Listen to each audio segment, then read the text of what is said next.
Let's begin with breaking news coming in, and it's in regard to S Jaishankar, the External Affairs Minister, who has slammed the US for heavy tariffs. Is S Jaishankar there warning of tariff volatility, saying that India has to take risks when necessary and global trade overturned by this situation. It is after the External Affairs Minister said on Sunday that there has got to be a trade understanding with the United States and that it must respect India's red lines. Today, we have issues with the United States that we haven't yet arrived at that landing ground in our trade discussions. In addition, there are certain tariffs being levied on us. That is what he went on to say, which are unfair, and that is something that they have publicly been saying in the past as well. So now it is, of course, the External Affairs Minister there saying that India needs to take risks because the global trade has been overturned by the volatility as far as these US tariffs are concerned. So the External Affairs Minister there slamming the United States, warning of tariff volatility because of the tariffs. Now India has to take risks when necessary, and also warning that basically that the United States needs to respect those red lines that have been drawn by India. Listen.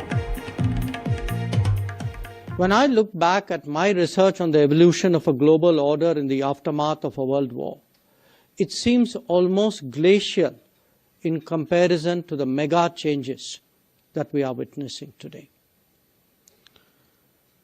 Consider the global landscape now, and let us reflect on the intensity of the transformation and its implications.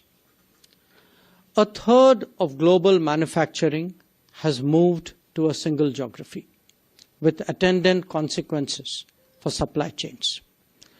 There is rising anti-globalization sentiment in many societies. Trade calculations are being overturned by tariff volatility. The global energy scenario has changed profoundly, with the US becoming a major fossil fuel exporter and China a key renewable one. There are competing models on the harnessing of data and the evolution of artificial intelligence which jostle with each other. Vishal, my colleague, joining us in order to get the latest on this. Vishal, though he hasn't named the United States, but this is, of course, an attempt and an attack on all, countries. This is S Jaishankar there making those remarks. Take us through the details. Well, the foreign minister here is trying to highlight the problems associated with, levying these tariffs across the globe that the US has done in the last few weeks. He's trying to, cover all the angles of the story by saying that, these are the implications that these Trump tariffs have had on the rest of the world. He's talked about the global manufacturing sort of being shifted to China in the last few years, and the tariffs could could force further movement in that direction.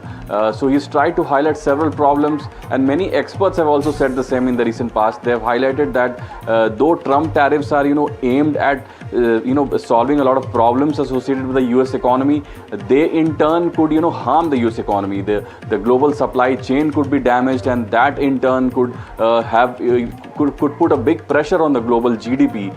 It could have as much as $1 trillion effect on the global economy. So these are some of the problems associated with these Trump tariffs that the foreign minister has tried to highlight. And this is nothing new. I mean, people across the globe, experts, analysts, they've all been talking about this, that these tariffs, they seem quite haphazard in nature, and they only seem to have some detrimental effect on the rest of the world.